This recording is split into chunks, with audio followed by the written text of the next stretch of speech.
Hello, hi, myself Chetu and I'm from Mysore and I've done with my MCom. And then ನಾನು ಯಾಕೆ events select ಮಾಡ್ಕೊಂಡೆ ಅಂತಂದರೆ it's my passion. Even though ನಾನು MCom ಮಾಡಿದರೂ ಕೂಡ events was my passion.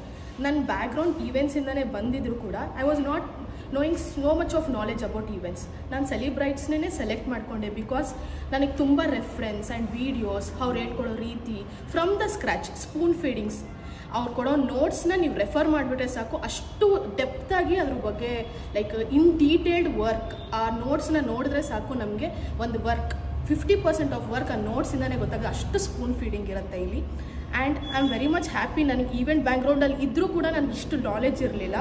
And ನಾನು ಇವತ್ತು as a loan ಹೋಗಿ ನಾನು ಒಂದು ಈವೆಂಟ್ ಮಾಡ್ತೀನಿ, balloon decoration or something else ನಾನು ಮಾಡ್ತೀನಿ ಅಂದರೆ ಆ ಲೆವೆಲ್ ಕಾನ್ಫಿಡೆಂಟ್ ನನಗೆ ಬಂದಿದೆ.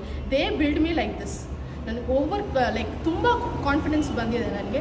ಆ್ಯಂಡ್ ಬಗ್ಗೆ ಹೇಳಬೇಕಂತಂದರೆ from the scratch basic balloon ಡೆಕೋರೇಷನಿಂದ ಹಿಡಿದು ಥೀಮ್ ಬೇಸ್ವರೆಗೂ ನಮಗೆ ನಾಲೆಜ್ ಕೊಟ್ಟಿದ್ದಾರೆ.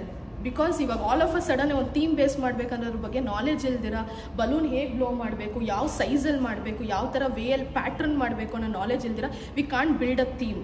So basic from the basic ಇಂದನೂ ನಮಗೆ ಥೀಮ್ ಬೇಸ್ವರೆಗೂ ಹೇಳ್ಕೊಟ್ಟಿದ್ದಾರೆ. we did mermaid and jungle theme and what else sequence ಎಲ್ಲಾನು ಮಾಡಿದ್ದೀವಿ.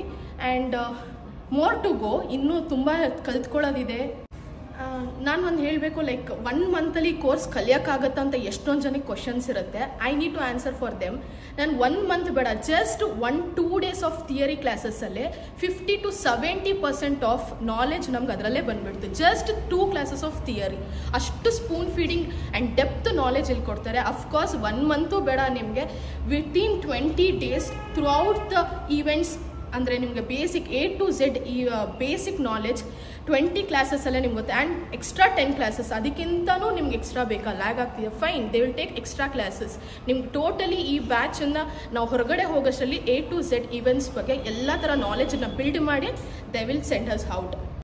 The materials what we use in this classes, ನಮಗೆ ಲಿಮಿಟೇಷನ್ಸ್. ಓಕೆ, ಇಷ್ಟೇ ಬಲೂನ್ ಕೊಟ್ಟಿದ್ದೀವಿ, ಇಷ್ಟೇ ಯೂಸ್ ಮಾಡಬೇಕು, you guys are you wasting the balloons, ಆ ಥರ ಅಲ್ಲಿ ಏನೂ ರೆಸ್ಟ್ರಿಕ್ಷನ್ಸ್ ಇಲ್ಲ. They will totally free hands, ನೀವು ಎಷ್ಟಾದರೂ ಯೂಸ್ ಮಾಡಿ. ಅಟ್ ಲಾಸ್ಟ್ ನಮಗೆ ಆ ಥೀಮ್ ಕರೆಕ್ಟಾಗಿ ಬರಬೇಕು ಆ್ಯಂಡ್ ನಿಮಗೆ ಕಲ್ತಿರಬೇಕು. ನಮಗೆ ವೇಸ್ಟ್ ಆಗ್ತಿದೆ, ಅದಾಗ್ತಿದೆ, no restrictions, nothing. What all we'll ask they are free to give us. I totally refer ಸೆಲಿಬ್ರೈಟ್ಸ್ಗೆ ಬಂದು ಜಾಯಿನ್ ಆಗಿ ಅಂತ ನಾನು ಯಾಕೆ ಸ್ಟ್ರೆಸ್ ಮಾಡಿ ಹೇಳ್ತಿದ್ದೀನಿ ಅಂದರೆ ಐ ಜಸ್ಟ್ ತುಂಬ ಇದಕ್ಕೆ ಜಾಯಿನ್ ಮಾಡೋಕ್ಕಿಂತ ಮುಂಚೆ ತುಂಬ ಜನ ರೆಫರೆನ್ಸ್ ನಾನು ಕೇಳಿದ್ದೀನಿ. Why I literally selected this ಅಂತಂದರೆ for this only 2 to 3 classes, 1 week class, 10 ಕ್ಲಾಸಸ್ಸಲ್ಲಿ ಇಷ್ಟು ನಾಲೆಜ್ ಬರುತ್ತೆ ಅಂದರೆ 1 ಮಂತಲ್ಲಿ ಇನ್ನು ಯಾವ ಲೆವೆಲಿಗೆ ನಮಗೆ ನಾಲೆಜ್ ಕೊಟ್ಟೆ ಅವ್ರು ಕಳಿಸ್ಬೋದು. So literally I refer Celebrites. Hopeful ನನ್ನ ಟಾಕ್ಸ್, ನನ್ನ ವೀಡಿಯೋ ನಿಮ್ಗೆ ಹೆಲ್ಪ್ಫುಲ್ ಆಗುತ್ತೆ. Please just come and join and experience yours events and build your career in events. And thank you for this opportunity. Thank you Vijay sir and Pooja ma'am.